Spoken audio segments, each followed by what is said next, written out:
Show today. We are glad to have back from the Michigan State Capitol Commission and Chair of Save the Flags, Matt Van Acker. Hi, Matt. Hi, how are you, Bart? I'm good. Welcome Thanks back. so much for having me. I appreciate the invitation. Nice to have you here. And I just learned that Matt is a published author. Ooh. Congratulations. You have Thank this you. book, Thank you. Lansing Yeah. in the Civil War. Now, like Jackson, we've talked about this before. Jackson's Civil War history recently rediscovered by a lot of people like Linda Haas and Maurice Himham. For you, was the Civil War history and its connection to Lansing, was it easy to unearth? Yeah, well, you know, one of my first experiences as a young child, one of the most memorable experiences I had, or one of my first memories, was of visiting the Capitol with my family. And I remember standing in the rotunda looking at the battle flags, and at that point they were the original flags that were still in the Capitol. And it kind of sparked an interest in the Civil War and, of course, in the Capitol. But at 4 years old, never imagining that someday I'd make my career there, and part of it would be caring for those battle flags. Awesome. So. Wow, what a dream job. Obviously, your interest as a child, you've been able to make it a career. Yeah, but very fortunate. Now, I understand the Capitol, when they built and designed it, one of the purposes was to house the battle flags from Civil War. Yeah, so we started construction of the current Capitol in 1872, just a few years after the end of the war. It was really built with the idea of serving as a memorial to the sacrifices that Michigan had made. We'd sent over 90,000 of our father's sons and brothers to the battlefields of that war, many of them from the Jackson area and some from Lansing and from every community around the state. So they wanted a way to memorialize the sacrifice that those men and their families had made during the war. 15,000 casualties as a result of it. So that's mind-boggling when you consider what the population might have been back in the 1860s. 750,000 in Michigan, 90,000 soldiers, over half of our eligible male population. Wow. Yeah. So we contributed as a state proportionately more than a lot of the other northern states. We believe so. I mean, they were states that sent more men, but they had much larger populations to draw from. You know, when you consider 1.5 of our eligible males was off fighting in that war, I would find it hard to support a war. And by today's standards of modern warfare, where, you know, 1 out of every 2 of us was expected to be off fighting in it, and yet it was supported back then. They encouraged the boys to enlist. We had no draft, and it was really, it was a patriotic duty that was felt. It really was. You know, they did institute the Conscription Act during the war, but of the 90,000 boys from Michigan who fought, well over 85,000 were volunteers. They didn't really want to have to resort to the draft, so communities offered pretty extensive bonuses to kind of encourage the boys to enlist and to offer a way of caring for their families when they were off fighting. The flags, the battle flags, that was the most important thing that they had as a group of men. Yeah, they really were. I mean, the flags were presented to these men in huge presentation ceremonies before they would leave for the field of battle. And the boys would make promises to the communities, and a lot of these flags were hand sewn by the ladies of the communities, or produced or purchased by the communities and then formally presented. But these boys made promises. They said, you know, these flags will become the pall, the funeral garment of the regiment before we surrender them to the enemy. So they had this very community-minded connection to these battle flags, and when they're fighting on the battlefields and they're following the flags into combat, they're remembering the promises that were made. Well, that must have been hard for a losing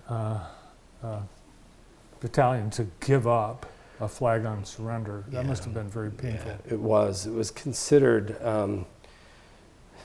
a dishonor, not only to the regiment and to the folks who presented that flag to them, but a dishonor to the cause for what they were fighting for. They were only given up under the greatest of duress. We have numerous instances of men refusing to turn the battle flags over and recognizing they were going to be killed if they didn't surrender them.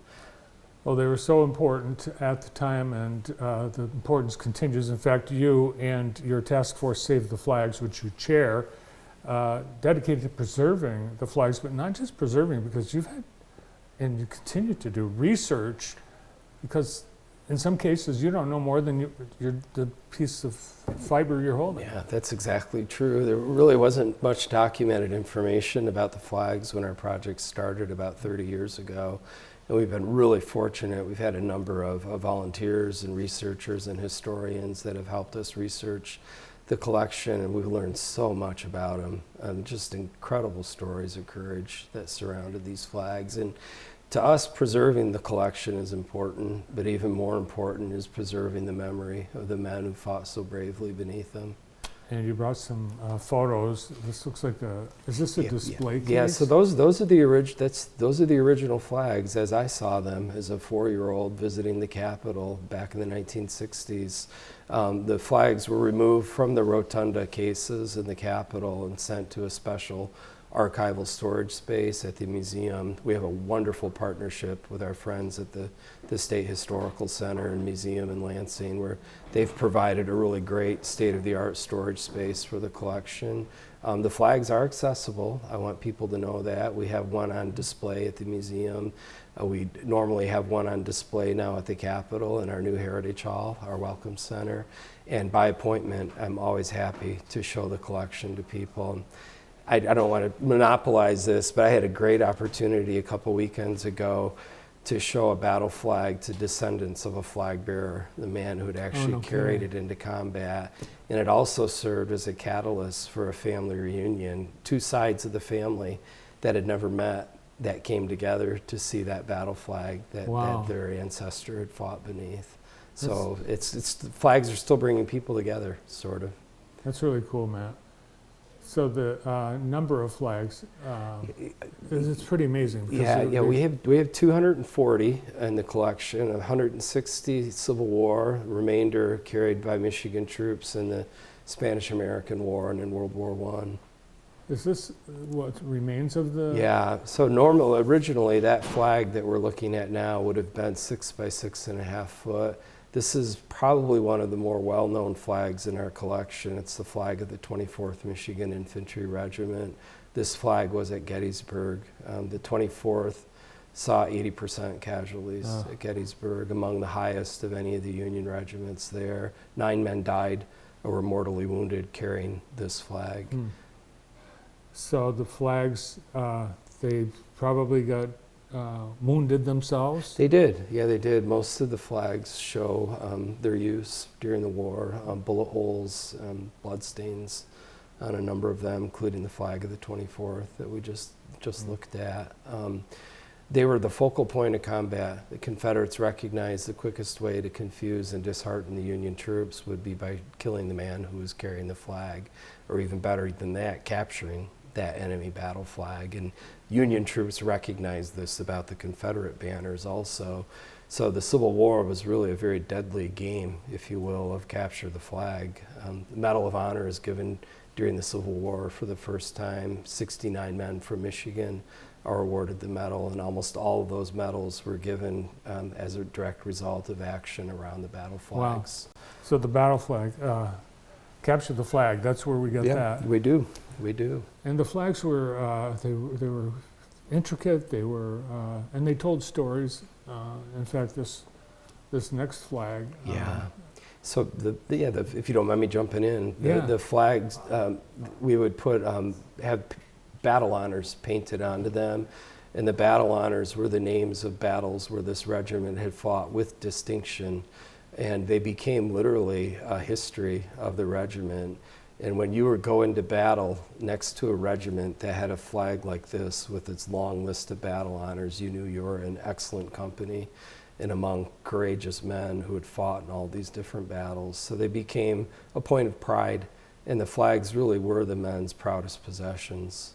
Wow. I mean, that is a lot of battles. Yeah, that flag of the 16th is literally a history of the Civil War, from the first battles of the Peninsula Campaign all the way up to Lee's surrender at Appomattox. This particular flag is a World War I flag carried by the 32nd Division. The French had a name for them, Les Terribles, the terrible ones, because of the way they fought. This division was the first Allied division into occupied German territory during World War I. They were also known as the Red Arrow Division because they shot through the German lines like a red-hot arrow. Amazing. So it's not just Civil War flags. No. And because it was the next, then Spanish-American War, World War I. Yeah.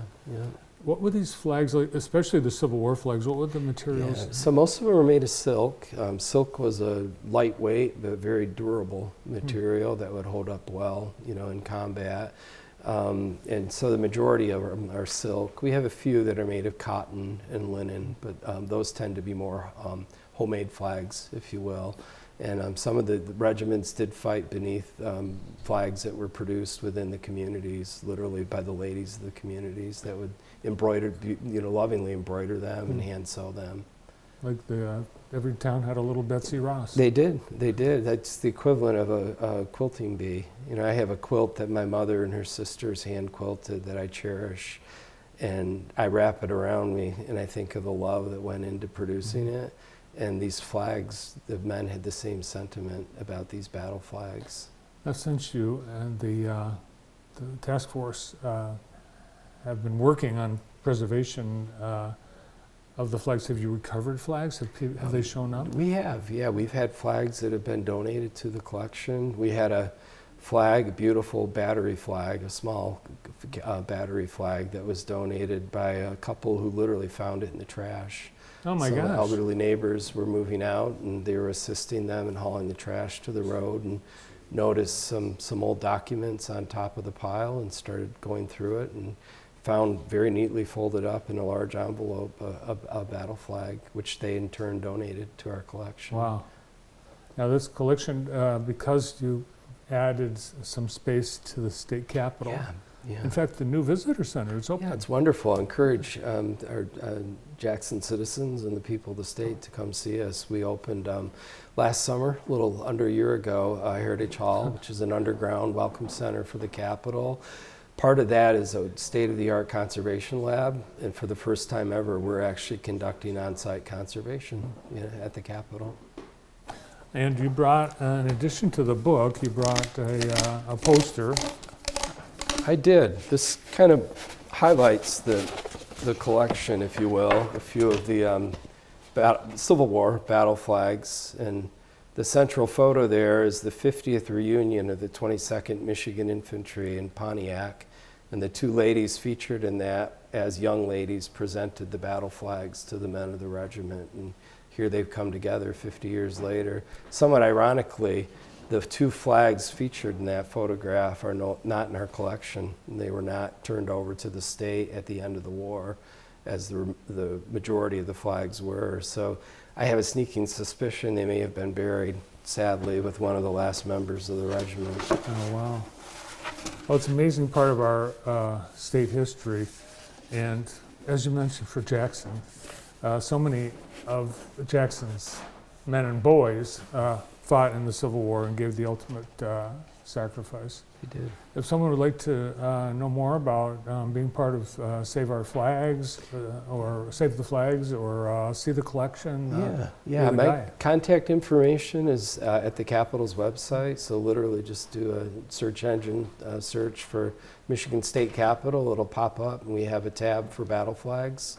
You can learn a little bit more about the collection and about our project, and also contact me if you're interested in seeing the flags. I'd love to show them off to people. Awesome. And if you're interested in more about Civil War history of our state and specifically the Lansing area, check out Matt's new book. Well, thank you. I appreciate that. And all the proceeds of the sale of this go to benefit the battle flags, so I'm not personally profiting from it. So cool. Well, thanks for all your work on this, and thanks for coming in today. Thanks for having me, Bart. It was a pleasure. Always nice to see you. Yeah, you too. Matthew Van Acker from the Michigan State Capitol Commission and chair of Save the Flags. Next up on